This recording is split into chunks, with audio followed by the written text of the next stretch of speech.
You ask Tiger to solve. This deals with linear equations with one unknown. The final result is x equals 8. Let's solve it step by step. Swap sides. Group all constants on the right side of the equation. Add 43 to both sides. Simplify the arithmetic.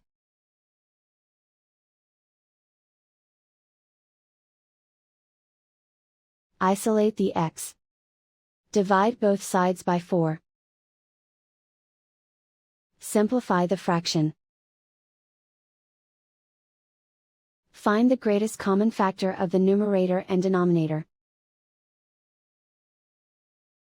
Factor out and cancel the greatest common factor. And so the final result is x equals 8.